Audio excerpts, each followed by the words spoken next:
Gopijana Vallabha Girivaradhari Gopijana Vallabha Girivaradhari Yashodanandana Brajajana Randana Yashodanandana Brajajana Randana Yashodanandana Brajajana Randana Yashodanandana Brajajana Yashodanandana Brajajana Randana Yashodanandana Brajajana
Jai Om Vishnu Paramahamsa Parivrajakacharyam Astoto Satati Simada Divine Grace is comprised of Bhajan of Vindavan Prabhupada Ki Jai Jai Om Vishnu Paramahamsa Parivrajakacharyam Astoto Satati Simada The Divine Grace of the Bhakti Siddhanta Saraswati Krishna Prabhupada Ki Jai Ananta Kota Vaishnava Ki Jai Namacharya Sri Haridasa Kota Ki Jai Prem Sri Kahava Sri Krishna Chaitanya Prabhu Nityananda Sri Advaita Gatadhara Sri Vasari Sri Gaura Bhaktivinoda Ki Jai Sri Radha Krishna Gopal Gopinath Syamakunda Radha Kunda Giri Govardhan Ki Jai Savandavandam Ki Jai Simathura Dham Ki Jai Simayapanamadev Dham Ki Jai Jaganapura Dham Ki Jai Gangamaya Munamaya Ki Jai Simathatulsi Devi Bhakti Devi Ki Jai Samaveda Bhakti Veda Ki Jai Nitai Gopinandi. All glories to the sum of devotees, all glories to the sum of devotees, all glories to the sum of devotees, all glories to Sisi God and Goran. Om Namo Bhagavate Vasudevaya.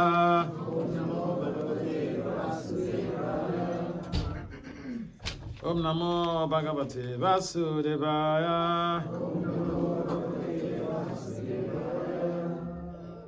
Om Namo Bhagavate Vasudevaya.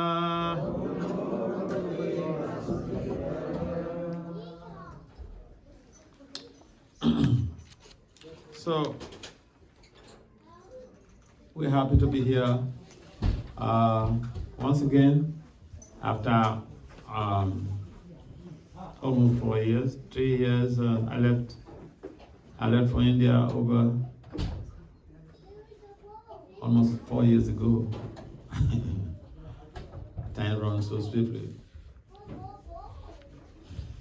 It's been a long time away, but I'm happy to be back. And everyone is gearing up for the new year. So people are warming up with new approaches to life, and majority of people are also trying to put up efforts to revamp their Christian consciousness. For the devotees, re-spiritualize it or making some conscious effort towards redirecting a misdirected civilization becomes our objective criteria. Because the world does not lack anything. The only lack in this world is that people are devoid of Christian consciousness, and that is the cause of the miseries that the whole global society is facing. And therefore, Prabhupada has kindly brought this Christian consciousness to the Western shores by the order of his spiritual master. And that was a very painstaking instruction implementation. It is very easy to make a decision, but what is most challenging is implementation of that decision to be able to attain a sustainable goal.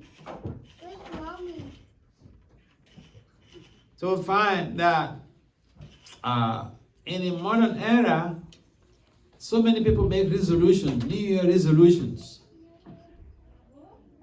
And many, more than half. In fact, in management science, we call this change initiative.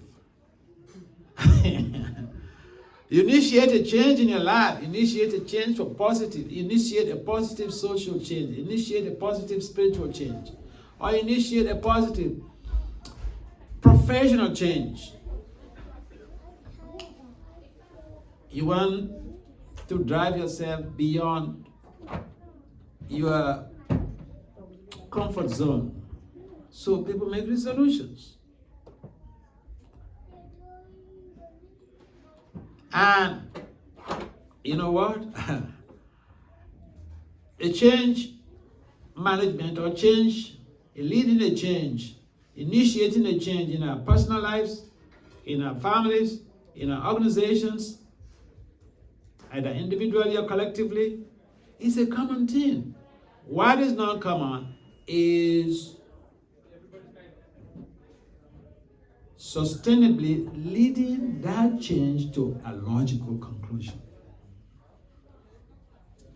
And like you find a number of people they registered in college. If you go to any university, 100 level, thousands of students. Thousands of students registered. But at the end of the 4 years or 5 years course, you may have maybe a few hundred graduate. They initiate a change. But they were not able to lead that change to a logical conclusion. Also, you'll find so many people make attempts in spiritual endeavor.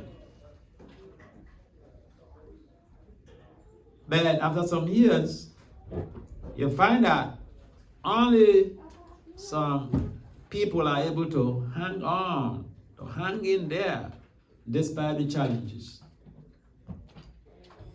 So yeah, it's important to make New Year resolutions. But we also need to understand that anyone can make a resolution for the new year. But not everyone is able to implement that change to meet or implement that initiative, that resolution to meet their target goal. So, I find that according to research as a management science, about 75% of people who make some resolutions or who initiate a change in their lives, 75% of that change initiative fail. 75% fail. There is statistics about this. People have conducted research in organizations, individual change, collective change, organizational change. So it's not so easy. Yeah. We can be very enthusiastic even in the beginning of our spiritual lives. We come to devotional service, we're very enthusiastic. In fact, we fall in love with Krishna. If we don't come to the temple, we're like, we're not ourselves. If we don't wake up early to chant our rounds, we feel despondent. But as time rolls by, we find that enthusiasm wanes. Why? People query, why? I was very serious in my devotional life in the beginning. 10 years ago, I was very serious when I just met the devotees. When I joined, I took initiation, I was very serious. I was chanting 24 rounds, 50 rounds, 64 rounds. I remember we were in Govardhan in India. And so, that time, Gopi Prandana Prabhu, he was still alive. And so we went to his institute. He was training devotees in Sanskrit, different courses and all this stuff. So there was one of these students there, and he got married. So after the meeting with Gopi Prandana, this lady, young lady, she's Indian lady. The boy, the husband is a European. So this lady, she came to me and was complaining that, before my marriage, I would chant this number of rounds. I would chant early in the morning before before sunrise. I will do this, I will do that. She said, but now I'm not able to do that again. Why is that?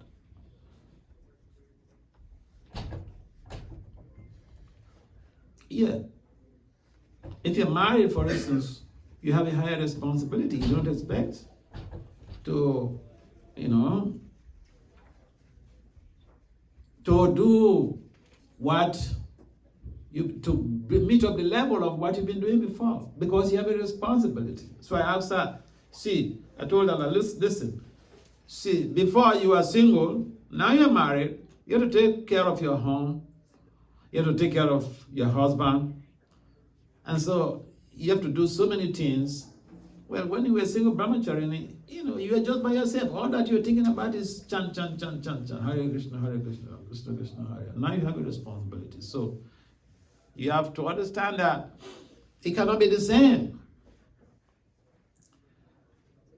So yes, we are in spiritual life, but when we do initiate a change, also when we get married, that is another change initiative. Life changes. Even our modus operandi, our modus vivendi changes. So each time we take initiative, or we initiate a change in our lives, whether it's a social change, it's a spiritual change, we have to understand the implications of that change in our overall lifestyle, and how it impacts on our devotional culture. And so this is a very nice period. This is a very good period to be able to reflect, look back on our lapses, on our weaknesses. We engage in self-diagnosis of our spiritual journey and see what we can improve upon. Because there's always room for improvement. Improvement is like an ocean that is, vast area for improvement. You can cross the ocean, but, how many months? It takes a long time. And therefore, there's always room for improvement in our devotional life. And this is a good period to reflect back and figure out what we can do to improve in our service to Srila Prabhupada. What we can do to improve on our services to our spiritual master. What we can do to improve on our services to our families. Because the family is a microcosm of the organization. We don't expect the organization to be pucker when our families are not pucker. So, this is the time, and even any resolutions we're making, we should first consider our nuclear setting, the family, which is the microcosm of the organization. So in the family you have the environment, which is members of the family. They constitute the environment. And the environment impacts on our behavioral patterns.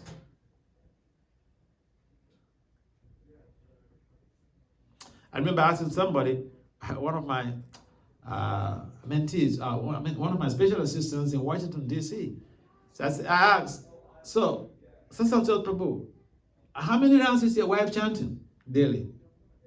She said, Maharaj, I don't know. I said, what?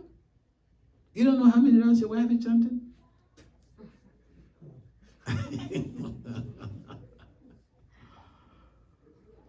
So we can be so detached that we feel it. Oh, I don't want to be offensive. If I ask my son, how many rounds you chanting? Or if I ask my spouse, how many rounds you chanting? They may feel hurt. They may think that I'm trying to control them. But that is your responsibility. Because as a man, you are responsible to take your family, your wife and your children back home, back to Godhead. Not the other way around.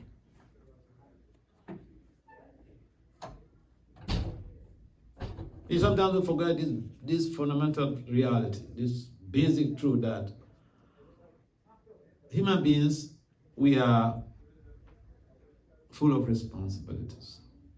And we need to remind ourselves, as the year has come to an end, we need to remind ourselves about our responsibilities to our families,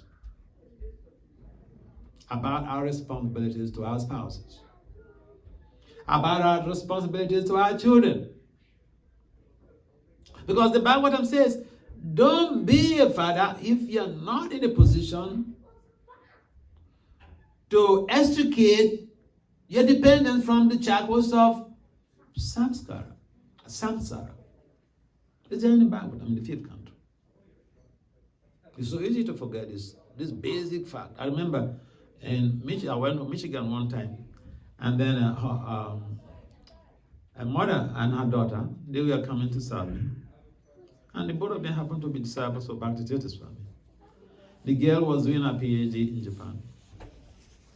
The girl was attracted to a young devotee, and so for marriage. And then the mother came to investigate.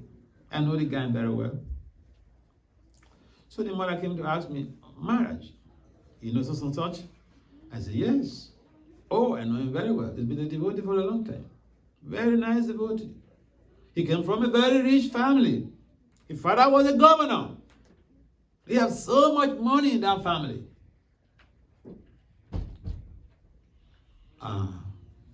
She told me, Maharaj, it's not about riches only. Can this boy take my daughter back home, back to Godhead? I didn't have an answer to that. So I couldn't say something I don't know about. I can only identify what I can see. And so people are becoming wise these days. You can't fool people around. So here's a lady that would think, oh, women are less intelligent. Who told you? You've studied all women on this planet? And you feel that you are more intelligent than them? I don't think so. What about Mother Saraswati, Thakur? Mother Saraswati. You're more intelligent than Mother Saraswati? I don't think so. Because she is the universal minister or mistress for education. And so we need to understand that, especially at this, the year tears off, we need to understand that we do have limitations and delimitations. And it's also a period that we can reinforce our prayers. Our resolution should be geared towards reinforcement of our willpower in exercising self-regulation. We're talking about self-regulation the other day, on Friday at the Bhakti program at Dhananjay Prabhu's home. So yeah, we may have very good intentions, but do we have the willpower to exercise the self-control or to implement? Do we have the willpower to implement our resolutions?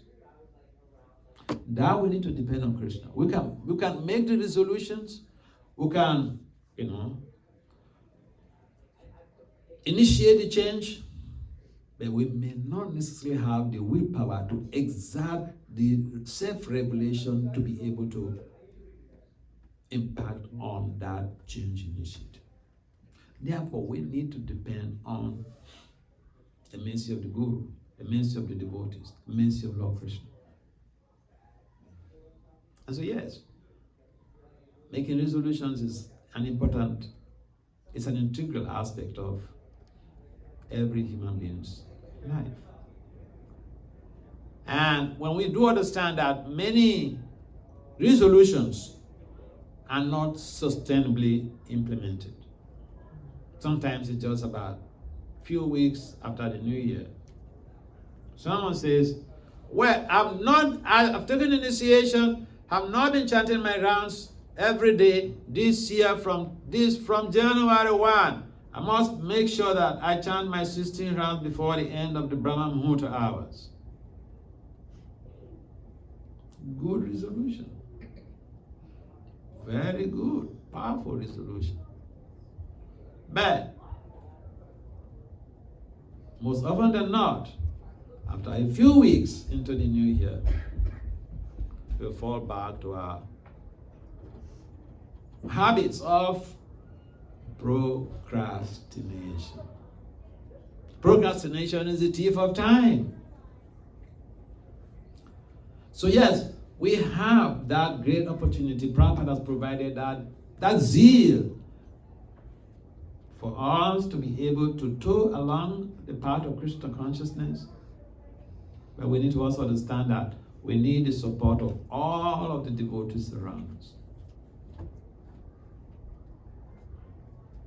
Because these devotees are radiating particular specific types of energies, and these energies will either hurt us or empower us. If we hurt the devotees around us, they radiate energies that will dismantle our zeal, our enthusiasm in Krishna consciousness. If we are favorably disposed to the devotees around us, we love the devotees around us, they will even pray on our behalf without even we knowing. And there comes the empowerment to be able to implement and sustain our resolutions.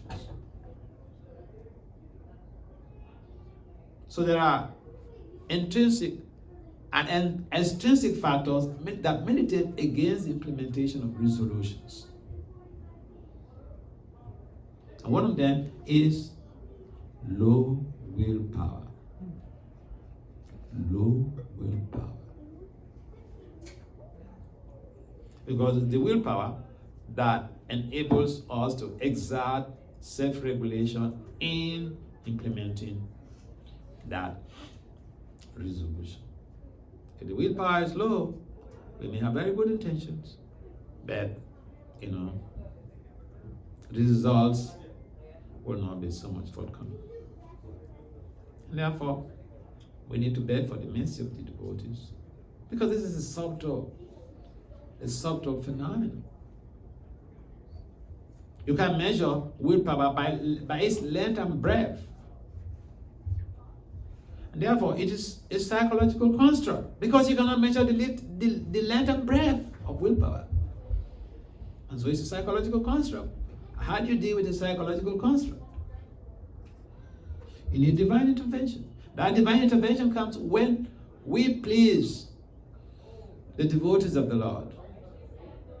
When we serve the devotees of the Lord. Lord Krishna mentions in the Padma Purana that those who really profess to be serving him are not his devotees. Those who serve the devotees, those who serve his devotees are his actual devotees. So we have to culture service attitude, loving attitude towards the devotees around us, to our family members, because we can't even say we love the devotees around us when we go back home and punch our spouse. We give a very nice class, and then after that we go home and then we punch our spouse. Yeah. So this is just fundamental realities that are happening in our everyday lives.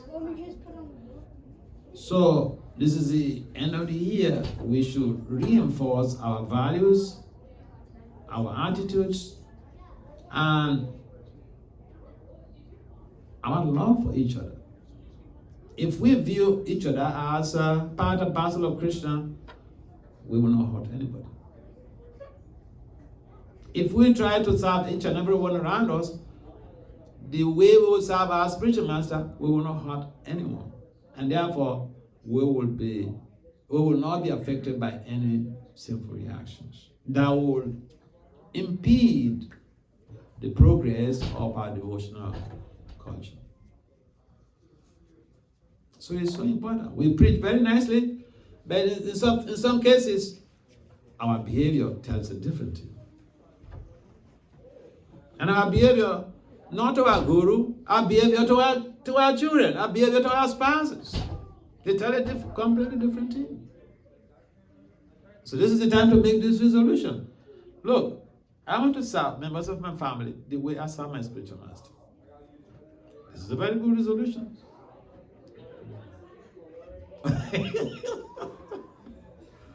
Oh yeah. I want to serve my parents the way I will serve my spiritual master. This is a very good resolution.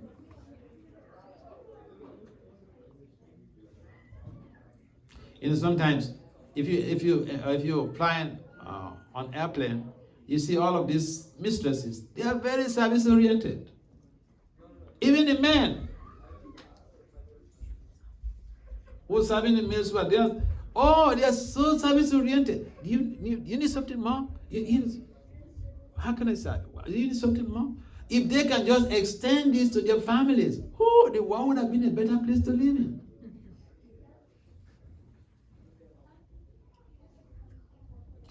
So we tend to neglect family values because we think that we're above any injunctions. We are the Ishwaras. But no one is an Ishwara.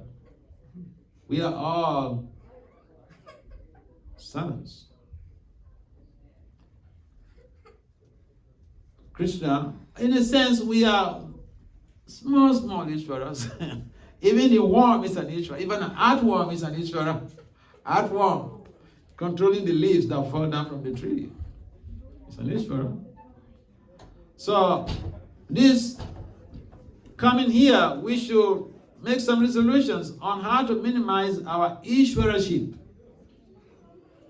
our controllership, or our tendency to think we are superior to everyone else. No one is superior to anybody. That is up to Krishna to judge. Just because I'm a Swami doesn't mean I'm superior to any one of you. Just because I'm a guru doesn't mean that I'm superior to any one of you. Just because I have a PhD doesn't mean that I'm superior to any one of you. Your quality of devotion is what Krishna is going to assess and give you your credits. So we should think positively as we enter the new year on how to revamp our consciousness, how to revamp our understanding of the scriptures, how to revamp our relationships. Because that is more important to Krishna than anything else.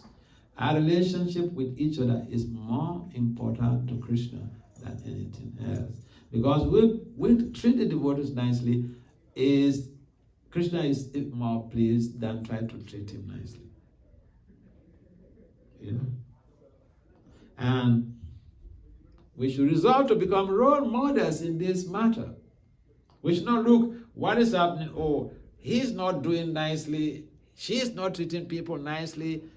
He's rough, and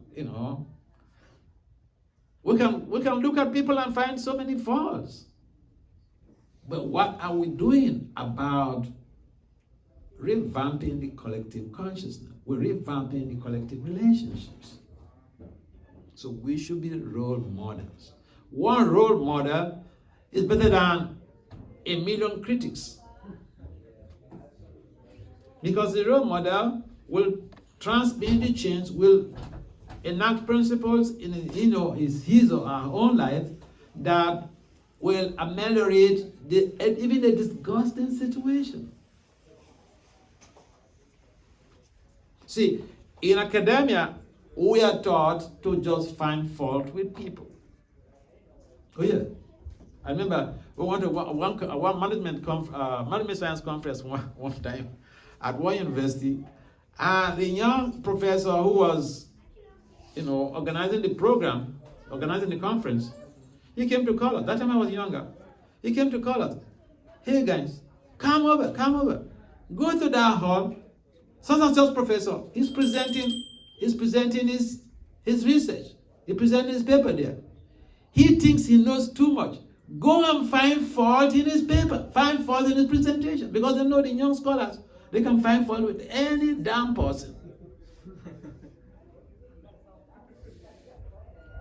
So if we bring that type of mentality into devotional culture, we could just be killing our devotional creeper. In devotional service, we find the good in people. We don't find the bad in people. Because Atma Vat Manyate Jagat. Any bad quality you find in people, that is just a projection of your bad qualities. So we tend to project our own image into the whole world. And so a good resolution is to try to demystify this very concept of Atmavat Manyate Jagat. Projecting our image into the whole world. We should try to see the good in each and everybody. Everybody has got some good qualities. Yes, it's a good. And so it's a good period to reflect and think about what to do for the next year collectively. Like, Ramachandra mentioned, collectively we should think of what to do to give our Krishna consciousness, our yatra, our community a facelift. But individually also we should think, most important thing to do, what is Krishna most pleased with the devotee? Serving, worshipping, helping the devotees around us. Any comments or questions? Yes. Maharaj, you were speaking about the importance of seeing the good in others. Sometimes our responsibility is to see the fault. For example, you're the guru, and therefore you have the responsibility to point out faults. The parents have the responsibility to point out faults. And depending upon the relationship between the husband and wife, they may also be point out faults. So my question is, how do you prevent the fault-finding mentality from overtaking you when you have that responsibility to find faults? Very good question. Yeah, we may find something wrong, but our approach should be something very authentic. So I'll give you an example. Now, I was in Laguna Beach, and I just finished the class. I was still sitting on the other side, and a gentleman approached me, and he told me a story. He told me a story, what transpired between him and his 8-year-old daughter. He came back from work one day, 90 guy, well-to-do guy, financially. He came back from work one day and he started raining abuses, insulting his 8-year-old daughter. The girl was very un-American. Un-American in the sense that type of abuse, she could just call the police and the father goes to jail. She kept quiet. This man rained all type of abuses, insults on this girl. She kept quiet. Some days have passed. Father has come down. He has been forgetting what he did. The girl is back temperamentally very normal now. The irritation is gone. But she addressed that issue with her father in a very loving and polite way. They were eating one day, and then the girl said, "Dad, you remember the other day you came back from work? You did this to me, you did this to me, you did this to me. Did you have any fight with someone in the office that day?" 8-year-old girl. And the guy, he said he was so ashamed. He said, "Yes, darling." Immediately he said that, I said, "Stop. Call this girl here." So he called the daughter to come. And I begged the girl on Papa's behalf, on the father's behalf, that she should forgive the father. Because even based on the approach of the girl, that is what we call the management side deep and deep conflicts, resolving deep conflicts. That is the approach to resolve deep-rooted conflicts. That you wait. The person is peaceful. He has forgotten even what he has done. But then you approach it. You approach the issue in a loving way. That is the strategy that this girl used, and the father was very remorseful of what he had done. Now, she may resolve to escalating the situation when the father is yelling and reading abuses here and there, and she also retorts and call the police. That is an escalation of the conflict.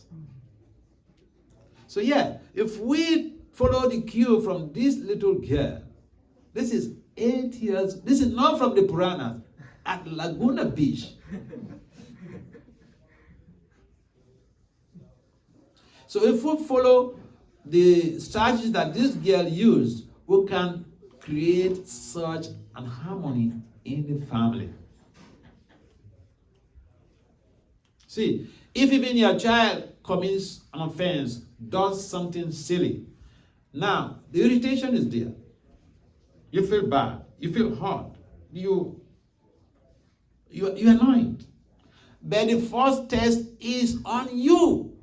The first examination is on you. You have to pass that test. The girl passed the test. And Krishna empowered her to address it, resolve the conflict in a loving and friendly way. So yeah, challenges may crop up in a family,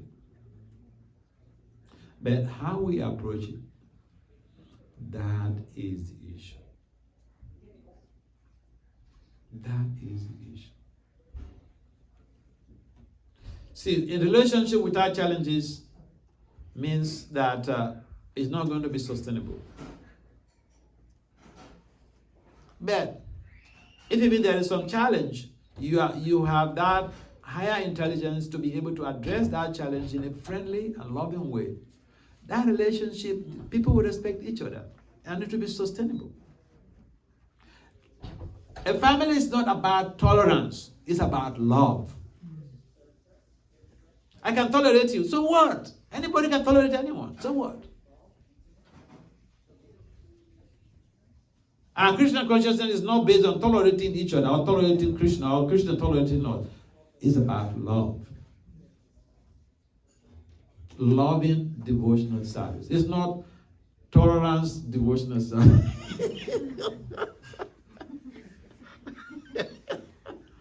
So we have to change. We have to reroute our GPS. So is the approach. Yes, we have to address issues. Is the approach. Any other? Yes. Maharaj. So I had a question. I know in our faith we believe a lot in like service. We're service-minded and to give, right, to other people, like devotees serve. But I wanted to ask a question about how can you serve without being taken advantage of? Because I feel like the service mindset is good, and I'd like to adopt it, and it would be beneficial if everyone also had that, mindset that we're ready to serve. But unfortunately, I believe we live in a world where, the world takes a lot, from you, and if you're not careful, that you might be taken advantage of, whether that's, professionally, like in your job, or I got you. in your family. So I got you. how should we navigate that? Yeah, this is a concern for a number of people. I can buttress your point I have one of my mentees in India. He's a young boy. He just entered university now. And, he's been going to the temple. Now, he entered the university. He used to stay in the temple for a longer time. But when he entered, he registered and started his university program. He had to go to school because the mom is expecting also so much from him. The mom is a scientist. So, he told me last time that this type of situation. And he goes to the temple. Now he goes to the temple once in a week. He goes, attends Mangalati once in a week. And he said that the devotees whom he was staying with at the temple, they are telling him that, oh no, you have to come every day. You have to come and do service. Every day. You have to come and do service. He said that I have to study. He said, I have to study, Maharaj. So sometimes we're not considerate about the individual's future. We want to get something out from them right now. Whether it affects their career, it affects the educational system, or whatever, we don't give a damn. And that is very appalling. We should be considerate. Another situation we find, sometimes the devotees are the ones who are responsible for this. They take this service, this. And somebody gives their service to them, they take. Another person gives their service to them, they take. And then they complain in the long run that, I get so much of service, I don't even have time to chant my rounds. Chanting your rounds is the preeminent fact. It is the greatest of all services. See, I've been hanging around in the movement for almost 40 years. And I've seen sometimes some devotees, especially during festivals, they work so hard. And nobody asks them, hey, have you chanted your rounds today? Or did you chant your rounds yesterday? No. Do this service, do this. And the senior people, they give their services to him. It happened, like the boy in India, he was complaining. I go to the temple, and these brahmacharis, they just, put on me all of their services. Yeah. It shouldn't be like that. Taking advantage of somebody because of their humility or their service attitude. It shouldn't be like that. We should serve people when they come. Prabhupada was serving even the potheads and the dickheads in 26 Second Avenue. Read the Planting the Seed, Volume 1.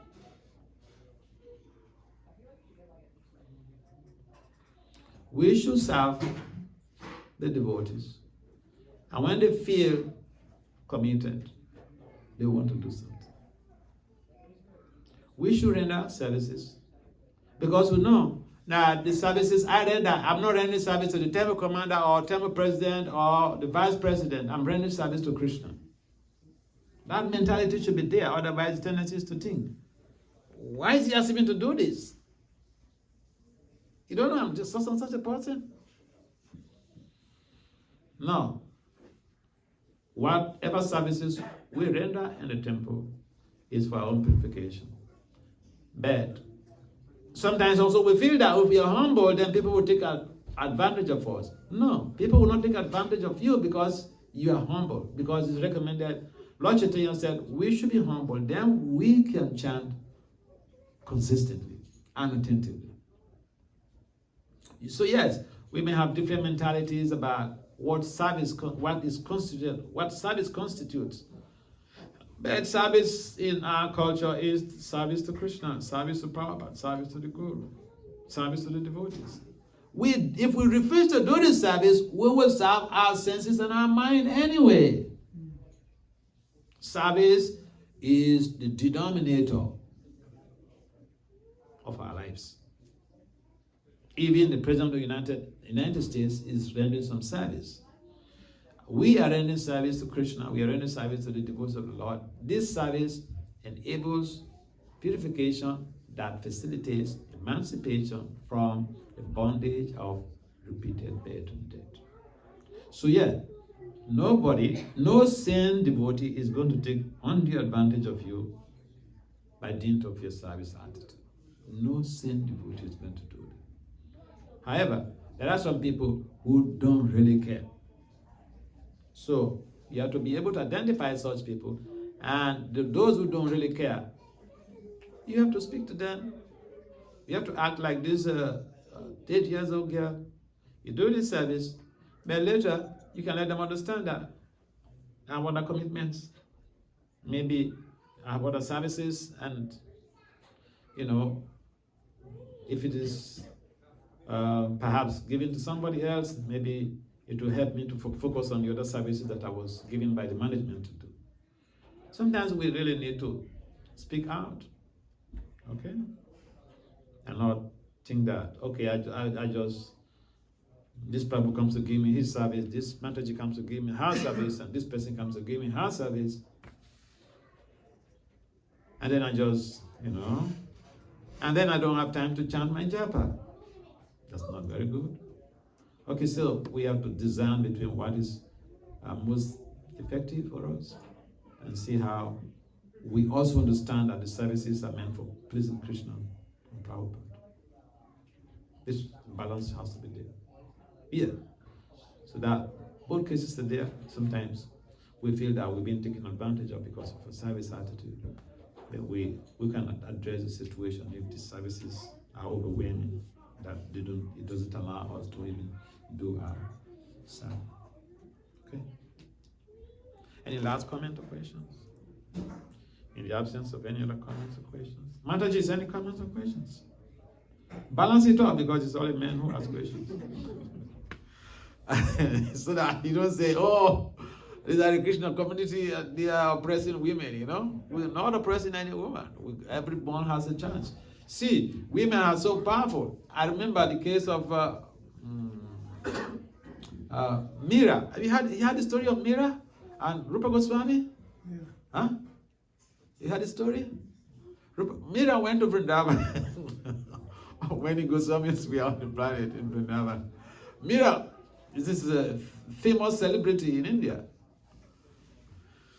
She went to Vrindavan and wanted to have darshan of Rupa Goswami. So she sent a message. And Rupa Goswami Prabhupada told the story. And Rupa Goswami, responded that, hey, I'm a Swami. I don't give darshan to women. Mira said, wait a minute. I thought Krishna is the only Purusa. And then we are all Prakriti. How is it that you have become a Purusa? Yeah, so women also, they are very intelligent. Some women are more intelligent than men. Oh, yeah.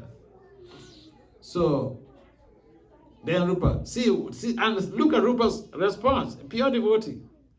He didn't say, hey, you're talking to a Goswami like this? No. What was Rupa Goswami's response? He said, yes, you're correct, you're right. He told me that you're right. Come and have the darshan. We are all Prakriti. Yeah. So, we have to understand, women should be given a chance too. You're given a chance, ask some questions. 2 men have already asked questions. 2 Prabhus have asked questions. Let there be a balance. At least one Mataji should ask the question. One Mataji should ask the question, no? All right. So in the absence of any comments, or any further comments or questions, we'd like to wrap up this session so that we can go to the next phase of the program. Srila Prabhupada Ki Jai. And Happy New Year to all of you.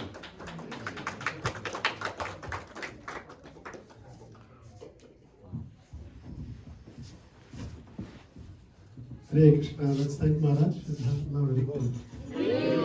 So this was the last, there was icing on the cake, and end of the year, Maharaj could come. He's here only for a few days and gave us his time, it's precious. This is his second program. He went to Jersey City just before this, and then he's come here and he's given us a class. And we humbly request that Maharaj, whenever you're in the area next time, please consider us. Yeah, I'm part and parcel of